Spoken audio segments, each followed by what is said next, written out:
Hey all, what's the crack?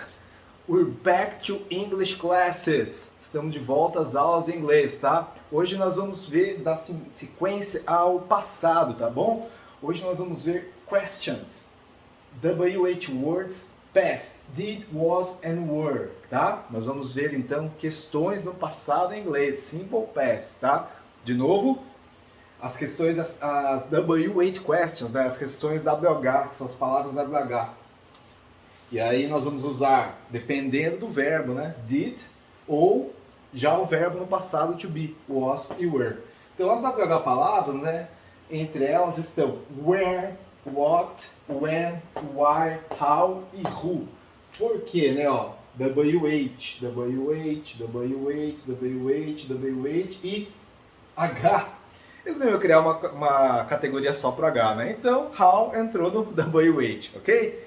Bora lá. O que nós temos aqui? Quando são as WH words, a pergunta vai começar com a WH word. Uma delas aqui, ó. Uma delas, de novo. Where, what, when, why, how or who. Vai começar com uma delas, certo? Então, no caso aqui, where. Depois do where vai vir o auxiliar, que é o did. Auxiliar, né? Faltou auxiliar ali. Então, ó. WH, o auxiliar, que é o did, para todo mundo no passado, não importa o sujeito, did, vai ser sempre o did. Sujeito e o verbo no infinitivo, às vezes vai ter um complemento, às vezes sim, às vezes não. No caso aqui, não precisamos. Então é where did you grow up? Where did you grow up? WH, auxiliar, sujeito, verbo base form. WH, auxiliar, sujeito, verbo base form. Always, sempre, tá? Guardou isso, tá sabendo fazer pergunta em inglês. Guardou isso, já sabe passado, WH, pergunta, passado simples em inglês, tá? Então aqui nós usamos o verbo grow up. Quando a gente não estiver falando, por enquanto, só do to be, no caso aqui a gente não está falando do to be, eles precisam do auxiliar. Vocês lembram, né? No presente simples, eles precisam auxiliar também. Só que é outro auxiliar, do ou does, vou nem falar, você já sabe. Mas aqui é did. Aqui é did. Então, todos esses verbos precisam do auxiliar na pergunta. Na afirmativa, não. Na afirmativa, não. Aí, como é que vai ser? Sujeito, verbo no passado e o complemento. O passado simples vai ser o mesmo também para todos os sujeitos. Não tem aquilo do presente que muda he, she, it. Mesmo que seja he, she, it, vai ser a mesma forma do passado. Aqui, ó, sujeito, verbo no passado e complemento se necessário. Where did you grow up? I grew up in London. Where did you grow up? I grew up in London. Onde você cresceu? Eu cresci em Londres. Ou negative. Aí a negative, nós vamos precisar de novo do auxiliar. Só que auxiliar mais o not. Tá aqui, ó. Did not. Então, qual que é a ordem daí, ó? Subject, did plus not, verbo na base form de novo, como na interrogativa, e o complemento. Tá aí, ó. Tá aí, ó. Negativa. Negativa. É a mesma estrutura do presente simples, só vai mudar o auxiliar. Só vai mudar o auxiliar é a forma do verbo quando for afirmativo. Vocês já sabem. Vocês já sabem. Sabe como a gente fixa isso? Contato diário com o inglês. Eu sempre falo, ouçam o tio. Ouçam o tio. Então aqui, ó, presente, afirmativo, passado, né? I grew up in London. Subject, verb in the past, complement. Negative. Subject, did, not, base form, complement. Where did you grow up? I didn't grow up in London. I didn't grow up in London. É uma forma negativa de se responder, né? É uma negativa.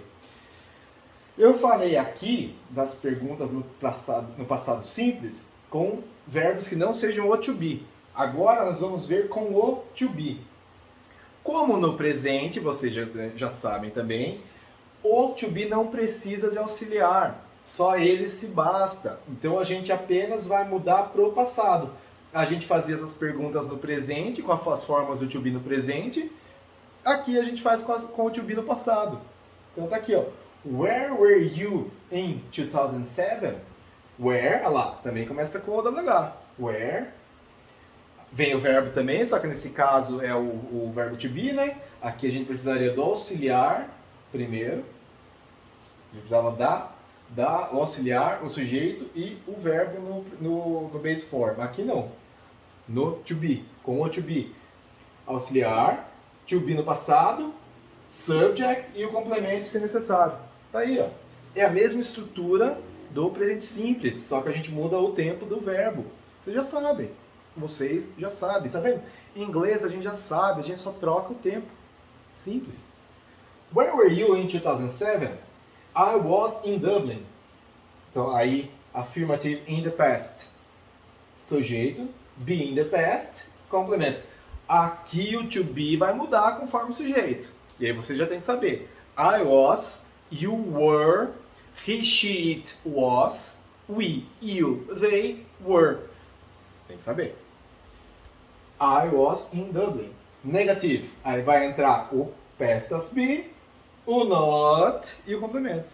Isso aqui é sujeito, passado do be, complemento. O negativo é sujeito, passado do be, not, complemento. É igual ao presente, só troca o tempo verbal. Só troca o tempo verbal. Entendam que é simples. É só a gente aceitar que é simples. Tem hora que a gente acha que não é simples, mas é. A gente só precisa de contato para ficar natural, tá bom? Então tá aqui, ó. Where were you in 2007? I was in Dublin. Where were you in 2007? I was not in São Paulo. Onde você estava em 2007? Eu estava em Dublin. Eu não estava em São Paulo. Tá certo? Então é isso aí. É só estudar, é só ter contato com o inglês. Se quiserem livros para fazer, eu recomendo Oxford e Cambridge. Peguem esses livros aí de gramática, tem as respostas lá, vocês vão treinar e vão conseguir, ok? Inglês é contato, inglês é frequência, inglês é continuidade. You can. Yes, you can. See you guys. Bye.